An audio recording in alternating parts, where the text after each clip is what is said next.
Fala pessoal, sejam bem-vindos a mais um episódio do Focus 23, Universo da Superação, sempre apresentado por Jaime Marcelo, este servo que vos fala, e meu mestre. Roger Chedid. Todo humilde, né? Hoje ele veio caracterizado. Eu não sei se ele tá com essa camisa vermelha lindona. É o amor! Pra lembrar que ele é um mestre faixa coral ou se tá apaixonado. Tá apaixonado, Chedid? Você viu que eu já saí até cantando, né? Em homenagem à nossa entrevistada de hoje. Ah, ainda bem que ela tá longe, senão você ia tomar umas porradas. Porque com o currículo que a mulher tem, hoje nós temos uma atração internacional, né? Diga-se de passagem. Senta e escuta, olha só o currículo da moça. Não vou ler tudo, porque é muita coisa, mas... Vai passar o horário do só show. para resumir, graduada em canto lírico, mestre em performance, cantora crossover, canta diversos estilos musicais, ópera, rock, pop, música eletrônica, enfim, a mulher é um fenômeno. Quem é a nossa convidada de hoje, Roger? Marília Zangrande. Eu ia zoar ela, comecei a chamar ela de outros nomes, afinal ela errou o nome do meu patrão hoje cedo, então eu não gosto disso não. Rapaz, Marília, seja bem-vinda ao Focus 23, nosso universo da superação. Hoje temos o prazer de conhecer um pouco mais da sua história fantástica. Seja bem-vinda no nosso bate-papo entre amigos. Sou eu que tenho um prazer imenso de estar aqui na companhia de vocês e me sentir super prestigiada por esse convite. Eu espero que até o final do programa eu consiga curar essa mágoa, Rogério. Por favor. É difícil, é difícil. Eu vou dar o meu melhor. Ele é carente. Eu vou dar o meu melhor. Aqui na tônica do podcast eu vou dar o meu melhor. Ele é carente, você vai acostumar. Quando você participar do nosso Focus 23 pela 25ª vez, se Deus quiser, você já vai estar acostumada. Marília, é um prazer bater um papo com você. Prazer imenso. Seu release aqui, ele é sensacional, espetacular. Tanto que eu não li tudo porque ia tomar todo o tempo do nosso bate-papo. Mas eu gostaria de começar te fazendo pedindo que você se apresente de uma maneira mais informal. Conta um pouquinho da sua história pra gente, como tudo isso começou. Ok. Bom, eu me defino como uma artista vocal, porque eu sou cantora lírica, né, e vim aqui para Portugal para fazer o meu mestrado em performance. Só que, às vezes, só cantar é muito pouco do que a gente pode fazer com a voz, né? Então, eu também sou locutora, hoje eu estudo dublagem, quem sabe em breve eu consiga adicionar isso no meu currículo. Mas tudo começou mesmo para mim com a voz. E tudo que eu faço com a minha voz, eu sempre falo isso, tudo que eu faço com a minha voz, inclusive como preparadora vocal, como professora de canto, eu busco as minhas bases no que eu estudei no canto lírico, em como isso me ajudou a conhecer e a dominar a minha voz. E aí depois eu comecei a estudar canto, comecei a praticar canto lá pelos 13 anos, e aí com 18 eu resolvi começar a fazer canto lírico, né, para cantar ópera mesmo, porque eu queria mais da voz. Eu sempre ficava assim, muito fascinada ouvindo óperas e eu queria mais da voz, eu queria conseguir fazer mais, aí eu fui estudar canto lírico. Mas se você se espelhou em alguém, tinha alguém da tua família que já cantava ou veio do nada? Não, então, eu sou a única musicista da minha família. Eu não tive nem artistas mesmo da minha família. Assim. Meu pai é professor universitário, engenheiro. E por que essa ideia? Como é que veio essa ideia de canto lírico? Eu comecei com aula de violão na escola. A gente tinha um violão lá em casa, assim, que estava anos, que inclusive ele está aqui atrás de mim. E estava anos ali encostado, e aí de repente uma amiga começou a fazer aula de violão, eu fui fazer com ela. E aí tocando violão, a gente queria cantar algumas coisas, e eu sentia que a minha voz não chegava, assim. E naquela época, assim, eu conseguia cantar alguma coisa muito melhor que eu conseguia tocar, mas eu sinceramente queria mais da minha voz. Eu queria conseguir ter ela mais na minha mão.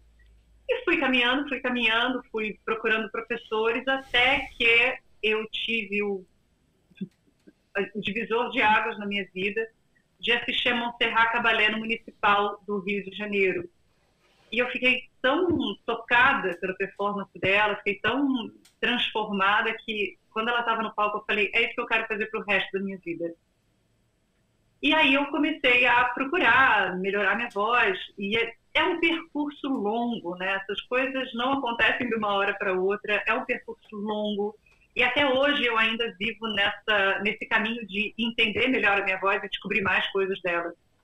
E aí, nesse caminho, eu terminei orientando alguns cantores de rock, porque eles estavam com alguns problemas, algumas dificuldades nas vozes e terminaram perguntando minha opinião. E eu ouvi e falei, olha, isso aí não é mais simples do que parece, tal, e foi aí que eu comecei a prepará-los.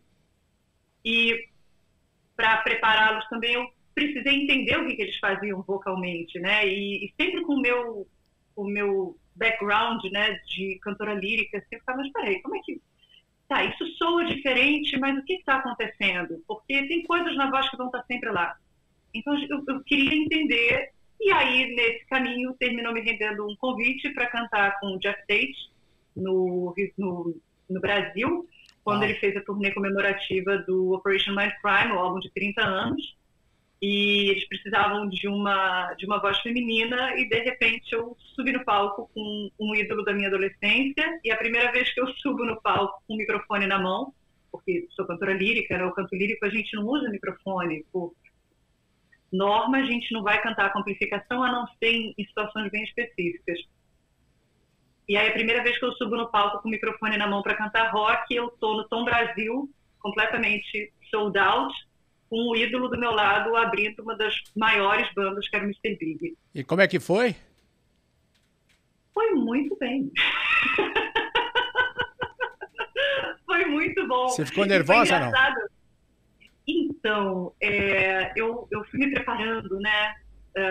Foi inclusive na época, foi uma época assim, meio conturbada da minha vida, eu estava me divorciando, mas para mim isso nem foi pior. O pior foi que um amigo na época faleceu, bem no dia que eu recebi essa confirmação desse convite. Então aquilo também me ajudou a ter forças, sabe? Me ajudou assim a, ok, né? Foi um show específico para aquela pessoa, né? Foi uma vitória, assim, em vários níveis, até a vitória que eu consegui subir, consegui ir ao palco, dar o meu melhor, sabe? E às vezes a gente precisa criar essa porta na nossa cabeça. Ok, eu tenho todos esses problemas nesse momento, mas vamos encostar essa porta aqui, os problemas esperam a gente ali do lado de fora, a gente faz o que a gente precisa fazer e depois a gente volta, né?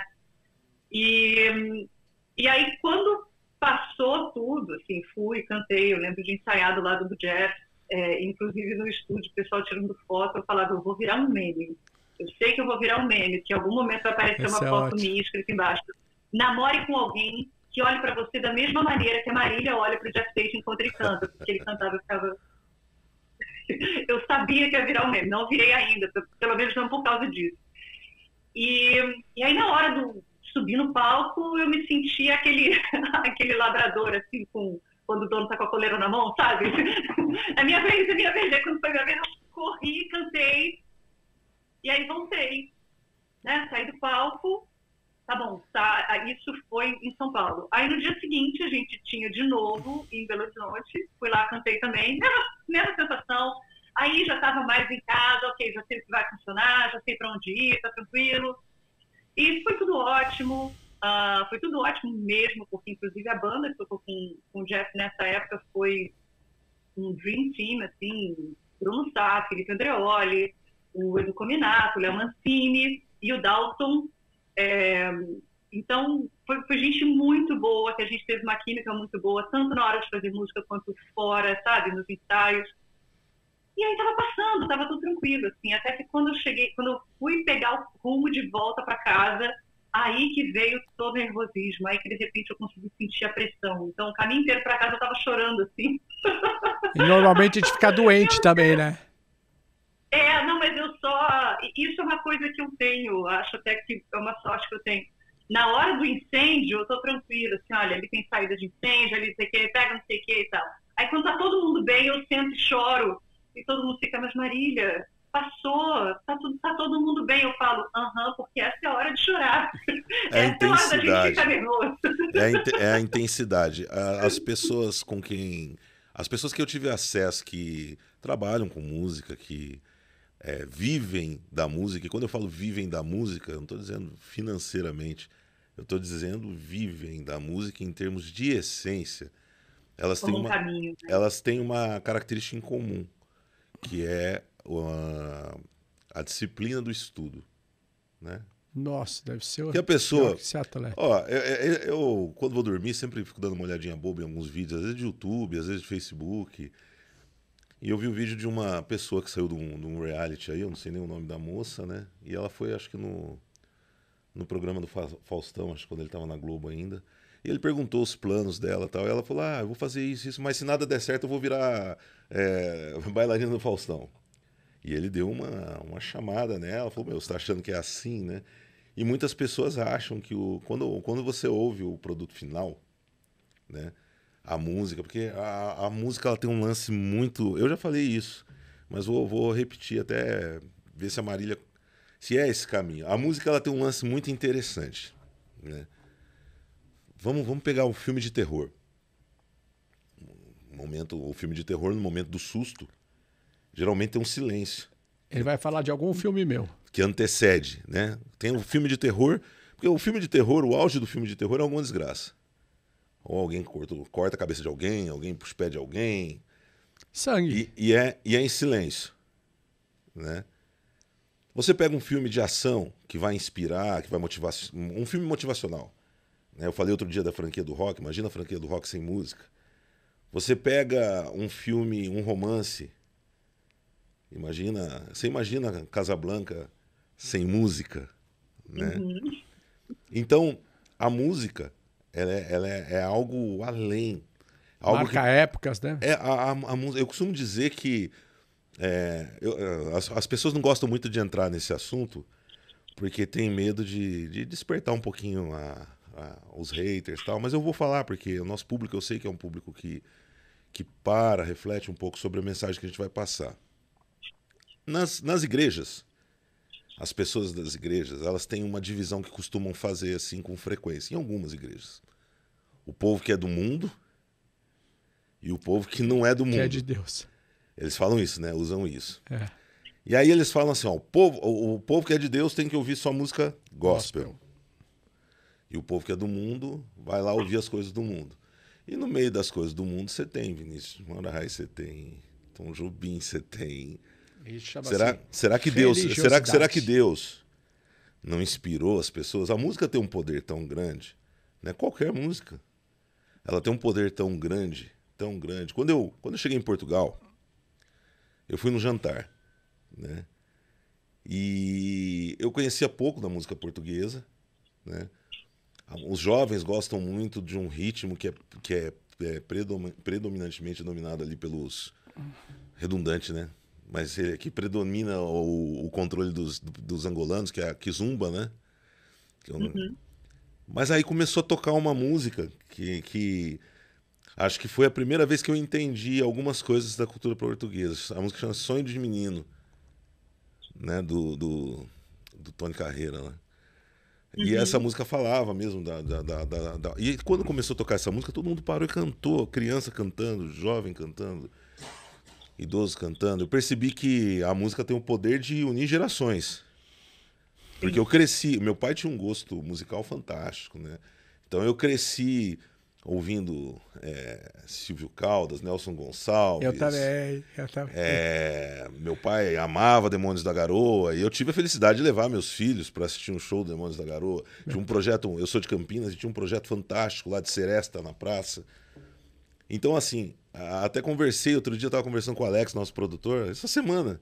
Nós estávamos falando de Sampa Crio. Acho que foi com o Flávio também que eu estava falando sobre isso.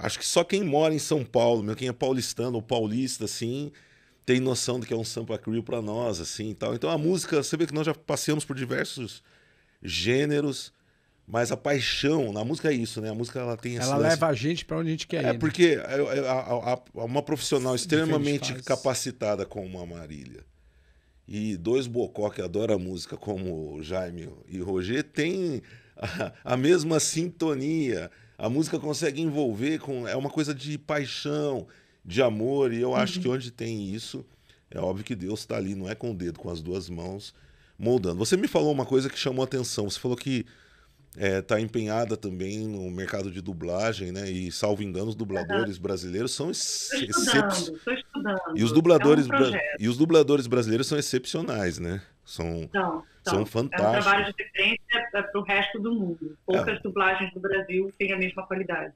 E o dublador é um ator, né? Uhum, E eu uhum. queria te fazer uma pergunta. Você sente assim alguma? São dois extremos. Qual a maior dificuldade que você sente? Porque sempre quando a gente vai começar uma coisa nova, né? Você tem uma dificuldade. Mas aí você também tem algo do teu outro segmento que te ajuda nisso. Qual a maior dificuldade para Marília que está estudando a dublagem e o que você aproveita da sua experiência profissional também na dublagem? Que pergunta interessante. Eu acredito de verdade que voz é voz e que a voz ela é uma manifestação que a gente tem do nosso ser, né? Tanto que a gente está aqui fazendo um podcast.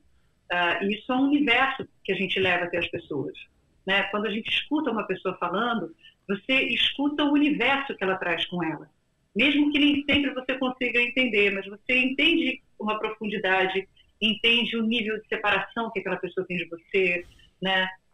O nível de afastamento. E não estou falando separação nem afastamento como algo negativo, não. Estou falando de origens diferentes, estou falando de vivências diferentes, né? A gente percebe isso quando a gente escuta uma pessoa. E essa é toda a minha visão em relação à voz. E por isso que, cantando, eu quis fazer outras coisas. Porque eu falo, bom, se eu consigo cantar, eu não estou tão longe de ser locutora, eu também não estou tão longe de ser atriz, nem tão longe de ser dubladora. Então, acho que essa relação com a voz, que eu desenvolvi já e continuo trabalhando nela constantemente há mais de 20 anos, ela me ajuda e ela termina sendo muito o meu norte para tudo que eu faço. Como é que eu me aproximo, como é que eu consigo entender, como é que eu consigo tirar da minha voz aquilo que eu preciso? Como é que a minha voz consegue me acompanhar? Até onde eu estou livre nisso? Essa é meu grande norte, né? Minha grande bússola em relação ao que eu estou fazendo com o meu trabalho. Mas a gente sempre vai ter que lidar com um grau de estranheza, que esse grau de estranheza mostra o quanto a gente está aprendendo algo novo ou não. E a gente se habituar a essa estranheza, eu acho que talvez seja o maior desafio. A gente, de novo, vestir, e como eu estou falando com um artista marcial que eu sei, a gente vestir de novo essa faixa branca e abandonar um pouco aquela noção que a gente acha que a gente sabe, ou aquela ideia de, espera aí, eu já sei de tudo que eu preciso para poder fazer isso, talvez seja o grande desafio. Eu acho que a gente precisa fazer esse caminho constantemente, porque nada bom começa com saber, né? O interessante mesmo começa com não saber, começa com um olhar curioso, começa com a inquietação e a observação. E quem sabe observa muito pouco, mas quem está curioso parte de um lugar de abertura, um lugar de quase inocência, né, por assim dizer. Eu acho que talvez seja isso. Eu queria te fazer uma pergunta. Como é que está o canto lírico aqui no Brasil em relação ao resto do mundo?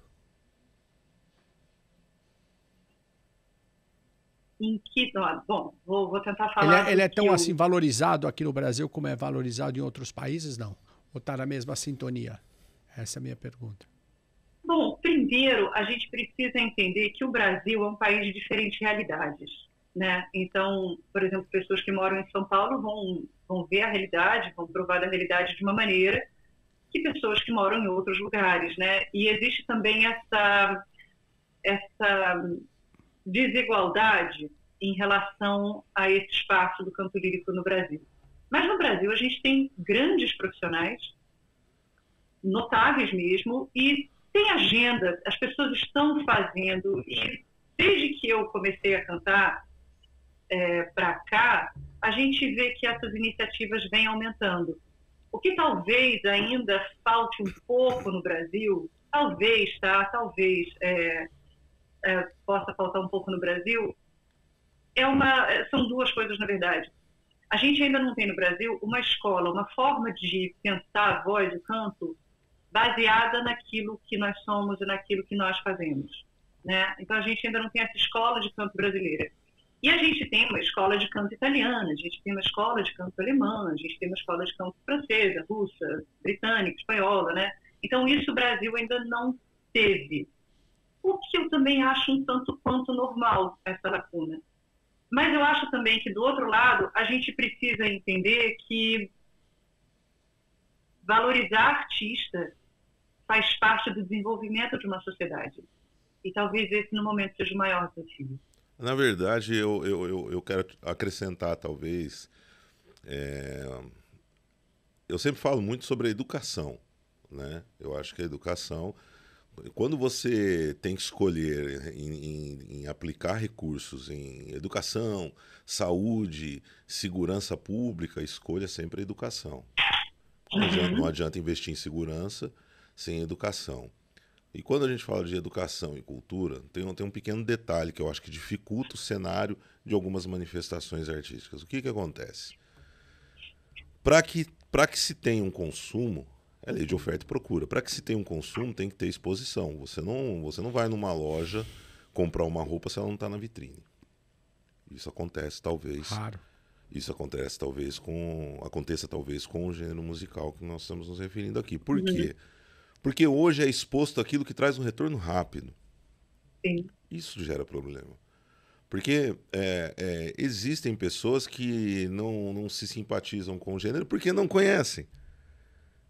Então, como você me disse que tem jovem que com certeza, se ouvir pela primeira vez, se for assistir uma apresentação por um determinado gênero pela primeira vez, ele vai se apaixonar. Mas como que ele vai conhecer se nós não temos... Porque o Brasil é um país de dimensões continentais e o Brasil é um país de difícil controle do dinheiro público. Porque o dinheiro privado também não é bem utilizado. Vamos pensar no seguinte: investir em algumas manifestações culturais é como você investir na educação. O resultado vem a longo prazo. Médio... Aliás, não tem, desculpa te interromper, mas não tem muito como a gente pensar em investimento em educação que não passe por investimento na cultura. Claro. É que quando nós falamos... É que, assim, aqui no Brasil se distorce um pouco a ideia de investimento cultural. Vamos entender. A minha família mora numa cidade pequena. O secretário de cultura dessa cidade, inclusive, é um cara querido, amigo da minha família. Não sei se ele vai continuar sendo meu amigo depois do que eu vou falar, mas assim, que aos olhos da população ele está fazendo um trabalho maravilhoso. E para mim está sendo um trabalho... Ele está perdendo tempo. Investir na cultura não é fazer pão e circo, gente. Quer investir na cultura, você tem que pensar o seguinte: oficina, cursos.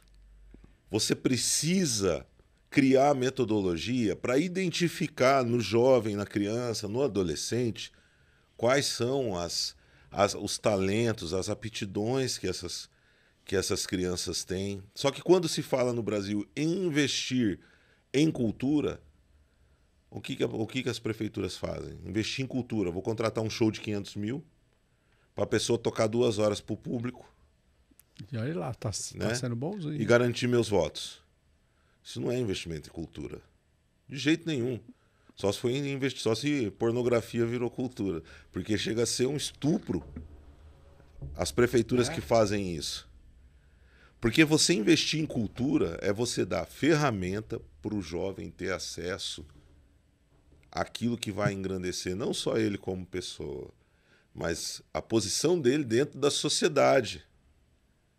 Porque para a pessoa consumir coisas boas ligadas à cultura, ela precisa que a oferta seja feita. Então, o Brasil, ele, infelizmente, é vítima de uma política que espanta a educação e a cultura, não é de 10, 20, é de 40 anos. Oh. Porque eu, quando era adolescente, eu vi exemplo de atletas que treinavam descalço até conseguir o patrocínio. Eu tenho 47 anos, hoje acontece isso ainda. Num país rico, rico, rico, rico, mais rico. Quem conhece o exterior, a Maria está lá na Europa, você já viajou o mundo todo, Alex, todo o nosso pessoal aqui não tem nenhum tonto. Os políticos acham que a gente é tonto, infelizmente não tem nenhum tonto. Então nós sabemos as dimensões e o potencial que o Brasil tem para ocupar uma posição de destaque em qualquer cenário mundial. Mas para que isso aconteça, eu estou quase achando, nós estamos aí muito perto de viver uma utopia em alguns assuntos, porque se enraizou de tal maneira que vai e volta, a cultura do hoje, do interesse próprio, que coisas magníficas em segmentos culturais, musicais, estão deixando de existir. Infelizmente. Né? Então, o que você está fazendo aí na Europa? Né? Eu não vou colocar ela numa saia justa e fazer comparativos de Europa com o Brasil. Você ama seu país? O país que você ama? Muito. Pois é. Muito. Só que como dizia Rambo no final de Rambo 2, eu quero que o nosso país nos ame como nós o amamos. Pô, gente, a cultura ela é uma coisa que... E a gente sabe que pessoas que têm a capacidade de mudar nos ouvem, nos assistem e tantos outros. Ainda bem, né? Ainda bem, mas... E vai ouvir muito mais. Vai ouvir muito mais, porque você extrai do jovem, quando você dá a cultura para ele, o que ele tem de melhor. E quando você priva o jovem das manifestações culturais, você abre espaço para que ele possa colocar em prática o que ele tem de pior. Mas, enfim, temos que fazer a nossa parte, unir as pontas, né? E fazer a coisa acontecer. Daí, agora, vamos deixar mais leve o papo. E vamos cantar? Mas, peraí, eu queria pegar um gancho que você disse, porque você falou que pessoas que têm o potencial de mudar a situação estão nos escutando. E sim, com certeza, um beijo para vocês. Mas eu também acho que todos nós temos o potencial da mudança. A mudança, ela passa por todos nós. Tem que começar de nós, né? Tem que começar de nós. E começa assim começa nas profundezas mesmo. Começa assim no subjetivo. Começa na visão que a gente tem das coisas. Começa nas expectativas que a gente tem também. Começa nos rótulos e nos julgamentos que a gente coloca. Porque você ainda falou, eu aqui em Portugal, e acho que você também passou por isso quando você veio para cá, quando a gente sai do nosso país, em geral, as pessoas caem assim, entram nessa bifurcação, porque ou elas parecem que querem esquecer que um dia se um dia fui latino-americano, eu esqueço, não me lembro, o que eu acho meio equivocado. Ou então a gente entra numa perspectiva muito diferenciada da nossa terra e da nossa nação, né? E, sobretudo nós como brasileiros, eu vejo muitas pessoas vindo para cá, para Portugal, como se não, agora eu vou para a Europa, e assim como o Brasil que abriga diferentes realidades, a Europa também abriga diferentes realidades. Inclusive Portugal. E também quando a gente chega aqui, a gente percebe que o brasileiro não é a forma mais baixa de vida do mundo. E a gente fala, poxa, olha, sabe, acho que eu julguei mal, acho que talvez eu tivesse uma visão equivocada disso. E a gente no Brasil tem essa síndrome de vira-lata, como se tudo que fosse bom viesse de fora, como se a cultura estrangeira, em todas as suas formas, eu vou falar não só de manifestações culturais, mas também da cultura naquele discurso subjetivo que as manifestações culturais perpetuam, né? A gente também começa a entender que a coisa é um pouco melhor do que a gente pensava no Brasil e que às vezes do lado de fora não é tão bom quanto a gente imaginava. E eu acho que essa visão, essa visão não, mas essa perspectiva, ela guarda o potencial de grandes mudanças. Porque também a gente não tem muito como mudar situações, a gente não tem muito como transpor as nossas dificuldades e os nossos desafios sem a gente se dar conta da situação, sem a gente olhar para ela de uma maneira um pouco mais realista, sabe? Um pouco longe dos rótulos. E mesmo que a gente volte a ter as mesmas impressões que a gente tinha antes, que elas sejam nossas e que a gente sabe exatamente por que elas estão lá, ao invés da gente estar reproduzindo um discurso que alguém nos deu, que a gente não sabe de onde veio, por quê, a quem serve. Então, eu de verdade acredito que esse potencial de mudança está dentro de cada um de nós. Olha, eu poucas vezes, antes de passar para a pergunta cultural que eu ia entrar, eu vou ter que também esticar um pouquinho esse assunto com essa inteligentíssima figura aí, né? Mas o que acontece? A mudança realmente, ela tem que começar em cada um de nós, mas existem alguns de nós que vivem numa caixa, e não porque são colocados, porque são obrigados. Na pandemia aconteceu uma coisa muito triste, muito triste. Aqui em São Paulo, eu tenho o privilégio de ficar... Eu fico durante a semana em São Paulo, eu tenho o privilégio de morar num bairro muito bom, né, a poucas quadras da Avenida Paulista. E durante a pandemia, eu saindo da academia, já tinha acabado aquela primeira fase do isolamento, e um garoto me pediu um lanche. Né? Eu falei, eu vou comprar um lanche para você, qual que você quer? Já tinha reaberto ali uma das redes de fast food. Ele falou, eu quero um lanche iFood. Falei, mas a gente não precisa pedir pelo iFood, está aberto, eu vou ali e pego para você. E ele falou, não, eu quero experimentar esse lanche iFood que todo mundo fala. Ele achava que iFood era o nome do lanche.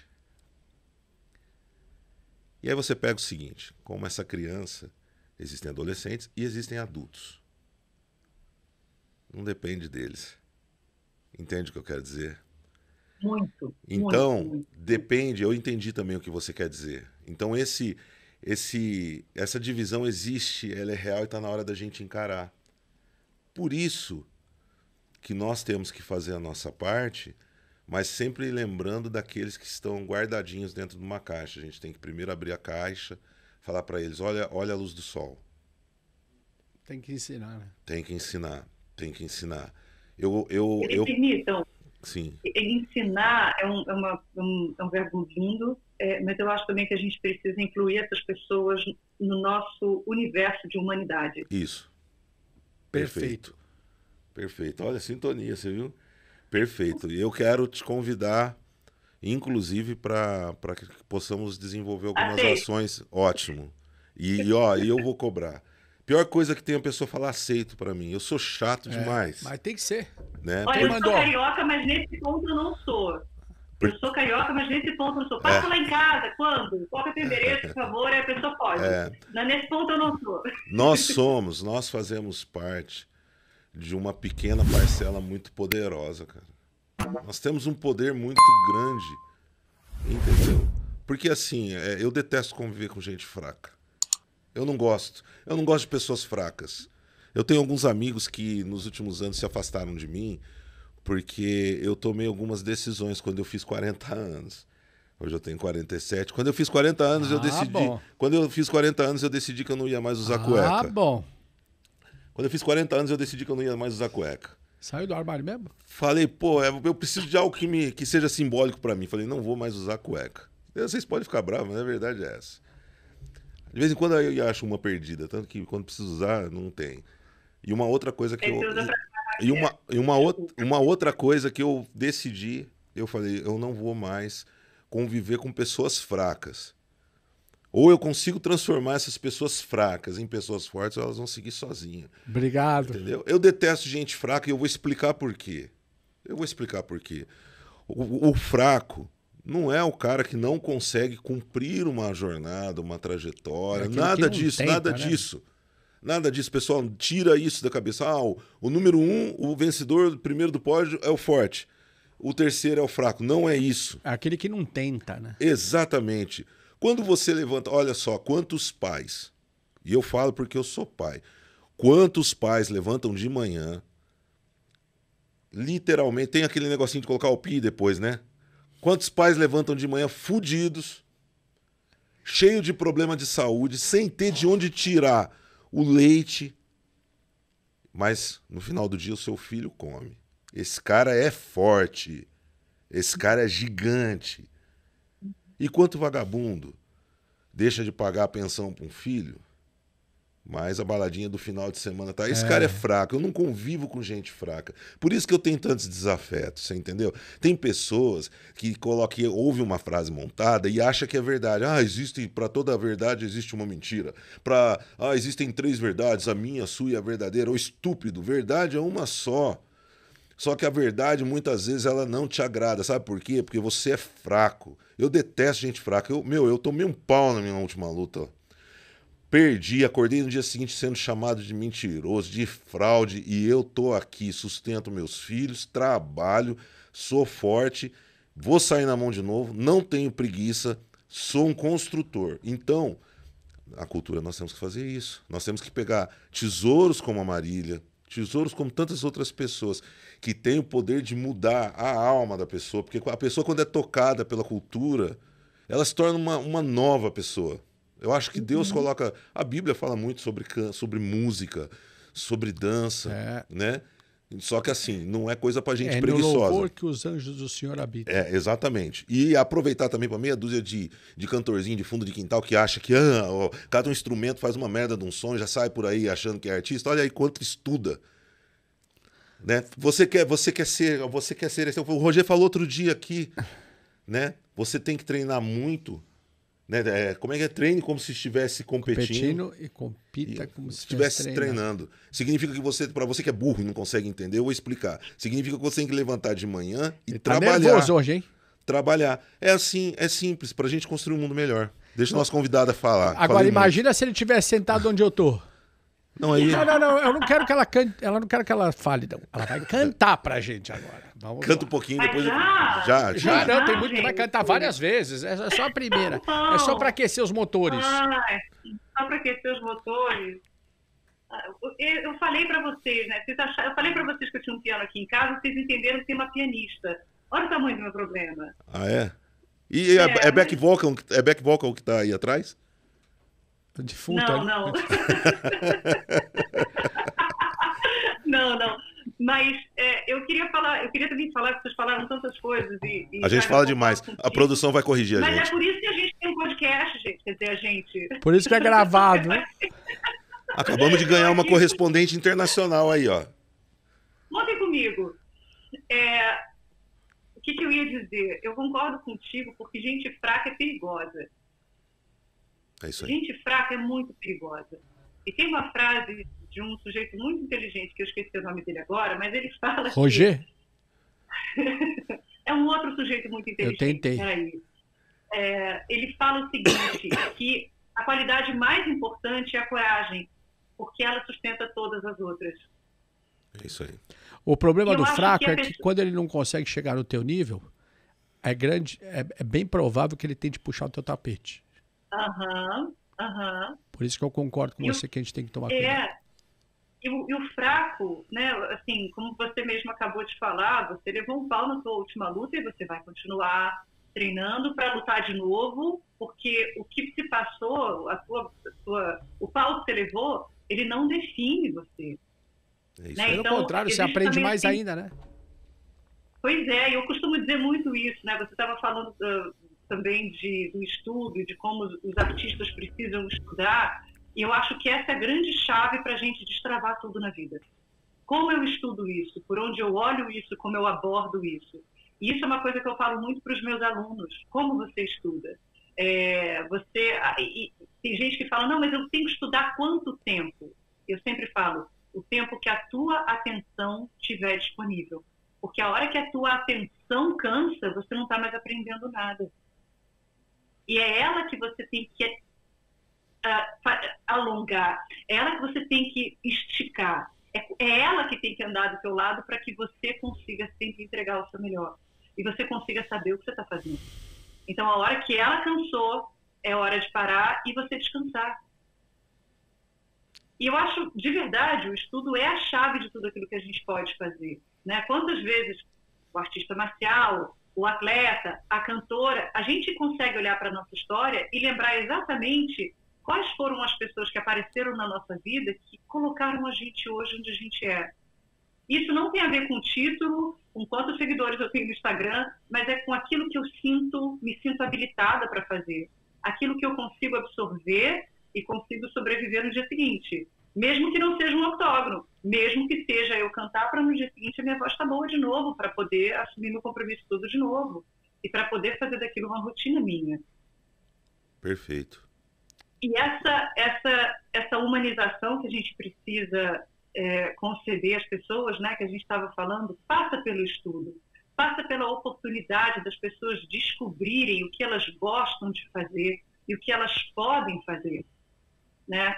Eu sou um pouco contra essa ideia de talento. Não que eu desacredite que eles existam, porque eles existem, mas porque eu acho que às vezes a gente acha mesmo que o talento vai resolver tudo. E não é. Não é o talento que vai resolver tudo. É o trabalho duro. Dedicação. É o trabalho, é o nosso foco e a nossa capacidade de colocar a faixa branca de novo e conseguir olhar para as coisas com um olhar fresco. Sabe? Eu acho que é muito esse exercício. Velho ditado, o pior perdedor é aquele que não quer lutar. Isso. E você é uma faixa preta nata, viu? Eu acho que você é uma faixa preta nata. Canta pra gente um pouquinho.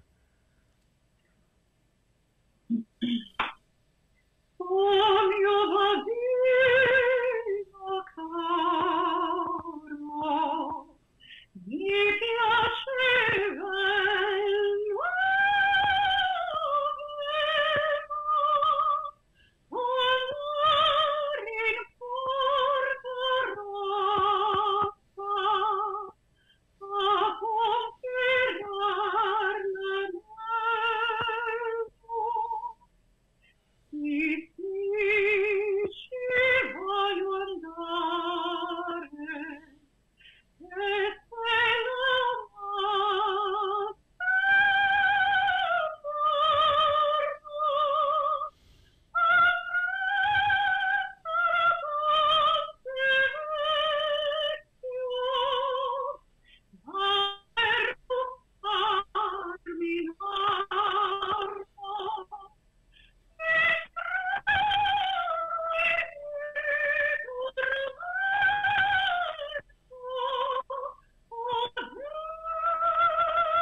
Marília, que incrível, que incrível. Que encanto. Agora eu vou te falar, se eu tivesse um apartamento... Você mora em apartamento ou casa? Moro em apartamento. Se eu tivesse um apartamento no prédio dela e eu fosse alugar, eu ia cobrar o dobro do aluguel. Na descrição eu ia colocar. Aí o cara ia perguntar por que é tão caro os outros apartamentos. Eu falei, vizinho da Marília? Espera às 5 da tarde, né? Vizinho da Marília. Se fosse por temporada, ia casar com a sua agenda. Fácil. O cara ia ter locação diária de 100 euros a 1.000. O cara falou, mas o que é 1.000? 1.000 é quando a Marília tá em casa. Ô, Marília, deixa eu fazer a pergunta. Você tem algum ídolo? Tenho vários ídolos. Quem são? Vários ídolos. Quer saber quais? Quero, compartilha com a gente. Leonardo da Vinci. Espetacular. Leonardo da Vinci é meu grande ídolo. De verdade, assim, eu inclusive tenho aqui em casa 2 quadros dele. Aí uma amiga perguntou, originais? Eu falei, aham. E aí quando eu fui lá no Louvre buscar, eu deixei os que eu comprei no AliExpress. E na música você tem algum? Na música eu tenho Maria Callas, que está aqui, minha padroeira. Na música eu tenho Jimi Hendrix, que inclusive o pouco que eu toco guitarra, eu quero tocar as músicas dele. Eu tenho Glenn Hughes, John Lord, eu tenho muito claro, né, o Jeff Tate, Bruce Dickinson, tenho Steve Vai, eu sou muito fã de Steve Vai.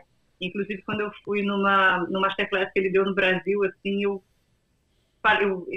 anotei, né, e queria que ele desse autógrafo nas minhas notas, e falou assim, você fez anotações? Eu falei, aham, mas por quê? Eu falei, porque eu faço anotações em todas as masterclasses que eu vou. A tua é a primeira de guitarra, mas é porque eu falei, eu sou cantora, então eu sempre anoto, né? Aí ele falou assim, você é cantora? Eu falei, sou cantora lírica. Ele, o que te trouxe até aqui? Eu falei, primeiro, porque eu sou uma grande fã, e segundo, porque eu acho maravilhoso a maneira que você faz música e se relaciona com ela. Eu acho que isso é uma coisa que todos nós precisamos aprender. E você viajou muito, música, né? Você viajou muito? Um pouquinho, sim. Qual foi o lugar mais legal que você viajou e que você tocou? eu vou falar de 2019, quando eu fui fazer turnê com o Jeff Tate, em que a gente passou pela Grécia e pela Turquia. Uau! Quando eu cheguei em Salonique, eu olhei e falei, eu quero morar nessa cidade. Não e o sabe meu pai brincar. virou pra mim e falou, A Grécia é incrível. A Grécia Ela não é sabe, incrível. tá vendo? Por isso que a gente não Não, sabe. Ignorante. interessante que ela falou sobre Leonardo da Vinci. Eu gosto muito de Júlio Verne, sabe? E acho que eles têm muitas coisas em comum, né? Acho que a mente deles ela tinha muitas coisas parecidas. Eu queria que você me fizesse uma análise. Tem um guitarrista que para mim é sensacional, que é o Carlos Santana. E o Carlos Santana tem um álbum que quando eu só consigo ouvir ele sozinho em casa, porque ninguém mais deixa. Porque acho que é o que eu mais ouvi na minha vida, que é aquele Supernatural.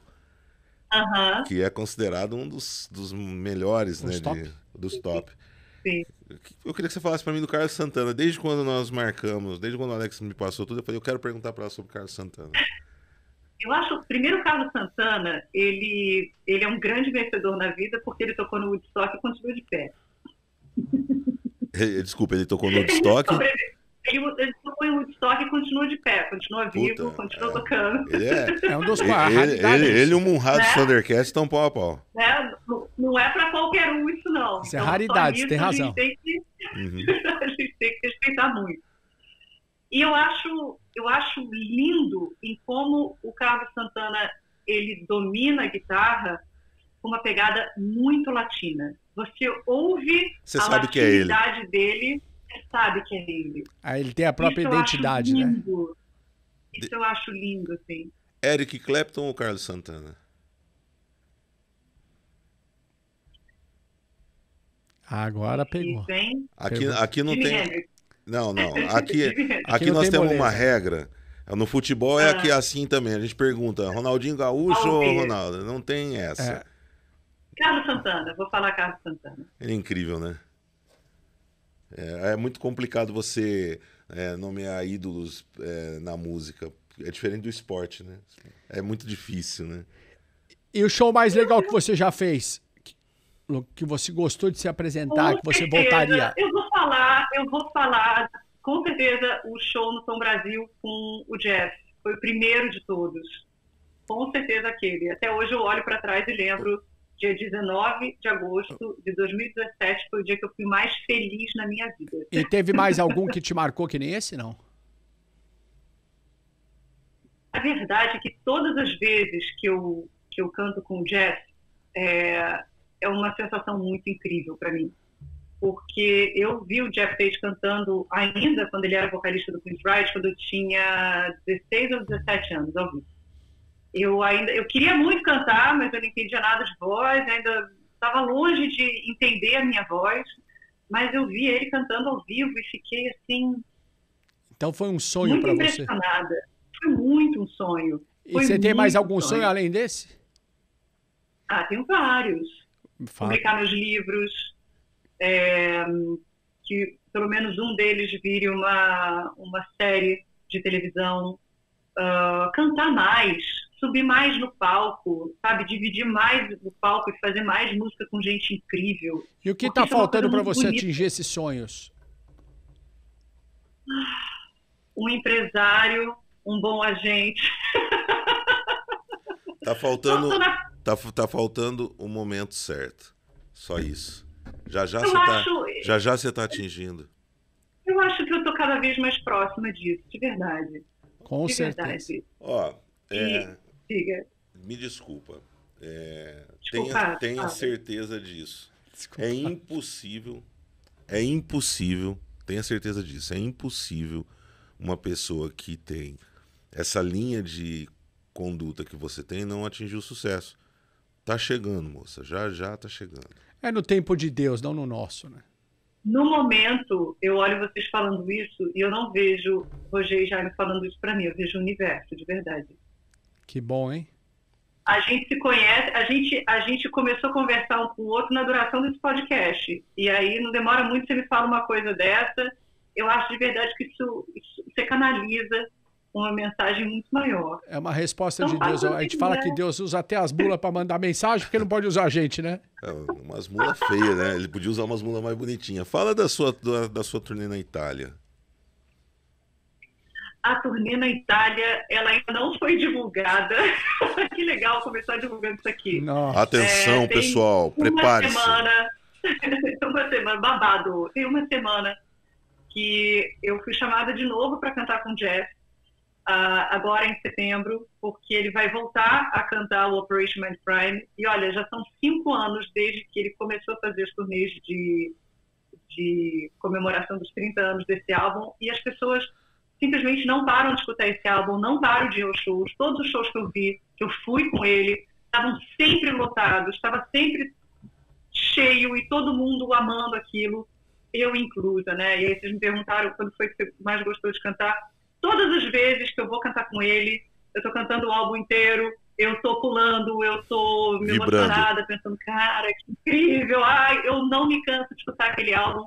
E talvez porque o Operation Mindcrime seja um álbum que nunca vai deixar de ser incrivelmente atual, tanto na sua sonoridade, como também no conceito e no tema que as letras exploram por causa da conspiração e do discurso que eles têm, né?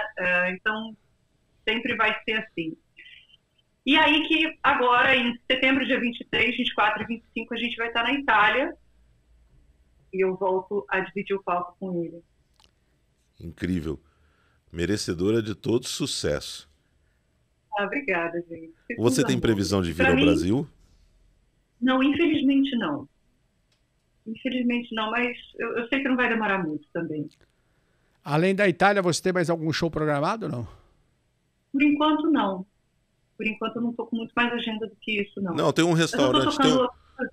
Diga. Não, eu ia brincar com ela. Eu ia falar, ó, tem um restaurante chamado Rabelos, que fica no Cais de Gaia.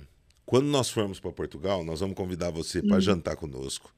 Você, como é que é o nome dele? O marido. O marido. O Marco vai tomar vinho do ouro, que é melhor que... Ele vai tomar o melhor vinho verde que existe, que é o Alvarinho. Vinho verde? Vinho verde, que é o Alvarinho. Vinho verde. Eu nunca ouvi falar. E aí eu vou ser o guia turístico dela.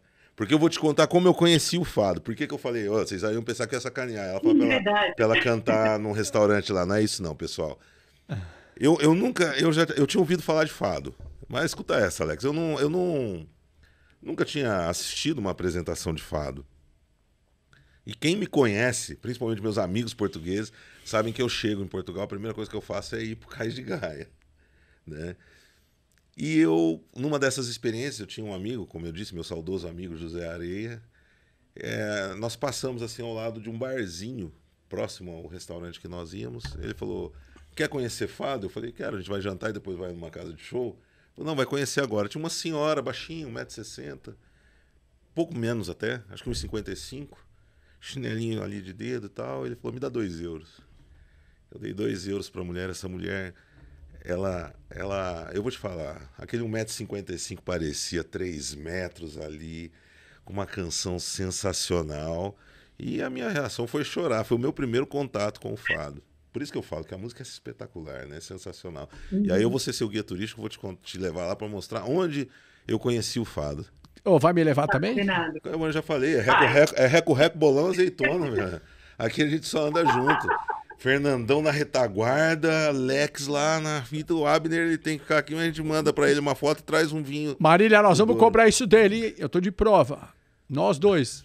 Tá registrado. Marília, pra chegar no finalzinho do nosso primeiro papo de 50 que nós teremos nos próximos meses, já subiu, era 25, mas como a Marília é muito simpática, subiu pra 50. Eu queria te pedir, eu acho que o artista tem muito disso, né? Se você fosse cantar uma música pra molecada aqui de São Paulo hoje, você fala assim, eu preciso cantar uma música pra chamar a molecada, pra depois eles conhecerem o meu trabalho. Você tá andando aqui numa comunidade, você vai parar, você vai cantar uma música pra chamar a garotada e depois você vai apresentar seu gênero musical com outra música. Canta 2 pra mim. Uma pra chamar a molecada e mais uma pra apresentar o seu gênero. Oh, meu Deus, mas assim... Assim. Não, não precisa ser assim, pode tocar também junto. Não, aí piora. Vocês estão achando que ter um piano em casa me transforma numa pianista, não é assim. Mas eu sempre, apesar de eu amar rock, e eu acreditar muito no poder de catarse que o rock tem, eu também acredito muito no poder de catarse, de transformação que a música clássica, a música erudita tem. Então as pessoas falam, ninguém mais gosta de ópera hoje. Tem certeza? Tem certeza, porque quando a gente canta, as pessoas não ficam, elas não passam impunes, elas não passam indiferentes.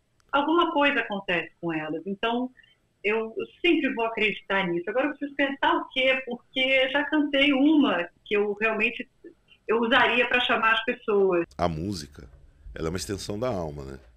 Eu acho que não a música, não só a música, mas a arte é uma extensão. Quando você escreve, eu sempre repito para as pessoas, você falou que está pensando em escrever um livro, escreva mesmo, porque eu estou indo para o meu segundo. Quem escreve constrói um castelo, quem lê mora nele. Então, assim, o poder que tem você escrever é poderoso demais. Né? O Brasil tem escritores fantásticos, pessoas que têm essa capacidade. Tá aqui o Roger. O Roger tinha um defeito, ele não era humilde. Agora que ele é humilde, ele é perfeito. Não, agora eu tô perfeito. Eu era metido e convencido, agora eu sou perfeito. E eu falo para você, se aprofunde mesmo no Saramago, que você vai encontrar muita coisa boa, principalmente para esse momento lindo que você está vivendo. E eu vou deixar só mais uma reflexão, porque muitas vezes as pessoas falam assim, né? Você falou assim, eu tô próxima do sucesso. Quer dizer, nós falamos e você falou, não, eu acredito que eu tô próxima. Será que já não tá no sucesso? Porque o sucesso ele é muito subjetivo. Gente, a escolha do sucesso não somos nós que fazemos. Não somos nós que acordamos e falamos, pô, chegou a hora, tô fazendo sucesso. Meu pai, para mim, fez sucesso durante os 23 anos que eu tive a honra de conviver com ele. Então, o sucesso, pessoal, é muito relativo. Quem é o cara mais famoso do mundo hoje? Não sei. O cara mais famoso do mundo hoje pode ser uma pessoa desconhecida para alguém relevante. Então, assim, seja o melhor, acorde, faça o seu melhor e faça uma reflexão. Às vezes você já faz sucesso. De vez em quando é muito bom, porque a gente fica correndo tanto atrás daquilo. De vez em quando é bom a gente parar, olhar e falar, pô, eu sou foda, né? Sou batalhador, tô conquistando, tô conseguindo, superei. Não, vale a pena, tô no caminho certo. Porque se você analisar, são poucas pessoas que te colocam para baixo. Na verdade, desculpa, Roger, quando você parar de se incomodar com essas pessoas que te colocam para baixo, você está sentado no sucesso. É isso que eu falo, as pessoas só podem te colocar para baixo com o teu consentimento. No meu caso, ninguém me põe para baixo, por mais defeitos que eu tenha. Marília, uma mensagem final e tuas redes sociais. Eu vou ter que falar sobre isso antes. Defeitos a gente sempre vai ter. E a gente tem que parar de achar que defeito é uma coisa necessariamente ruim. É da nossa humanidade ter defeito. E quando a gente fala, o outro é cheio de defeitos. E você negar ao outro o direito dele ter defeitos, é você negar a própria humanidade da pessoa. É isso aí. Tem gente que abusa desse direito, a gente sabe. Mas é do nosso processo, sabe? Então, acho também que a gente precisa relativizar um pouco essa visão. Eu tenho um amigo que uma vez ele falou para mim sobre limitação de projeto. Ele falou, limitação de projeto. Eu falei, do que você está falando? Ele falou, você não espera que um carro que vença a lama vai correr Fórmula 1. Porque não é do carro. Um carro que tem um torque, uma tração nas quatro para vencer a lama, ele não é para ser veloz. É isso. E o problema é que muitas vezes a gente quer colocar ele num circuito de Fórmula 1 para frustrar com o carro. Só que a gente que está ali com as expectativas erradas. E a gente precisa também entender o que está dentro de cada um, de cada pessoa para nos dar. Então, acho que a gente precisa também rasgar um pouco essa ideia de defeito, sabe? De verdade. Mas vocês me pediram uma mensagem, assim, para as redes sociais. Uma mensagem para as pessoas que estão te assistindo. Uma mensagem e as suas redes sociais, logo em seguida. Minhas redes sociais, vou deixar as redes sociais primeiro, porque eu sei que eu vou falar muito para mensagem. As redes sociais, Marília Zangrande, vocês vão me achar tanto no TikTok quanto no Instagram, no YouTube, no Facebook e no SoundCloud, apesar daquilo eu não colocar tanta coisa. Mas eu estou lá, estou nessas redes sociais todas. Agora, uma mensagem. Eu sei que tem muita gente que fala, acreditem nos seus sonhos, e todas essas pessoas estão muito certas. Mas eu quero dizer, curem-se.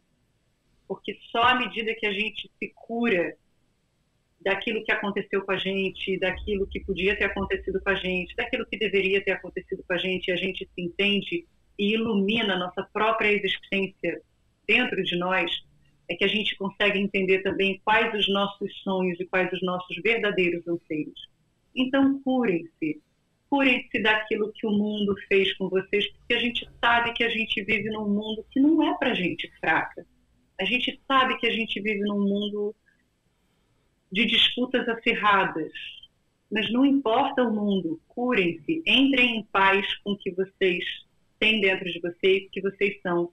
Jaime estava falando sobre sucesso, e eu de verdade acho que eu estou muito próxima de chegar em marcos de sucesso, porque em algum grau eu provo de sucesso dentro de mim, que é estar em paz com a pessoa que eu sou e com o que eu carrego dentro de mim, sabe? E isso foi um processo longo, isso foi um processo difícil, longo e que demandou muito de mim e que eu sou grata todos os dias por ter passado por ele. Então, curem-se. E para a gente se curar, nosso primeiro passo é aceitar pedir ajuda e entender que isso não é um sinal de fraqueza, isso fala da nossa vontade de sermos maiores. Parabéns. Muito obrigado, viu, Marília? Muito obrigado por compartilhar a tua história com a gente. E ficamos por aí. Focus 23. Eu que agradeço de estar na companhia tão ilustre, divertidíssima e adorável de vocês dois e vocês me cederem esse espaço. Marília, muito obrigado. Você ganhou mais um fã. 2. 2. Você ganhou mais um fã, mas não podemos falar que você ganhou mais um amigo, que amigo a gente é folgado, a gente já vai comer em casa, já vai visitar, aí já viu, né? E eu como muito. Vocês não sabem como eu cozinho bem, vocês não sabem o molho de tomate que eu faço. É por isso que vocês não estão a pressa toda de dizer que vocês são meus amigos. Não, vamos partir. Essas coisas não pode apressar não, senão vai dar prejuízo financeiro. Ó, que a comida tá cara. Brincadeiras à parte. Muito obrigado, Marília. Você é uma pessoa incrível. Eu gosto muito de lidar com pessoas incríveis. Deus te abençoe e que muito em breve possamos estar juntos no nosso Focus 23. E eu não vou esquecer da tua oferta. Eu aceito. Eu quero ir lá no Porto, eu quero conhecer o Fado. Combinado, vai ser um prazer. E ó, nós vamos fazer alguma coisa em conjunto. Depois o Alex vai bater um papo.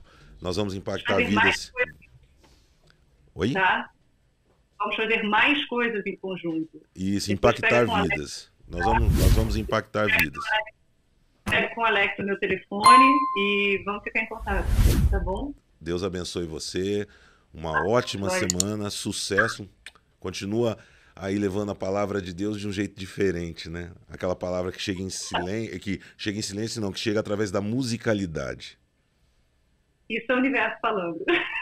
Beijo, Obrigada, querida. Sérgio. Beijo. Tchau.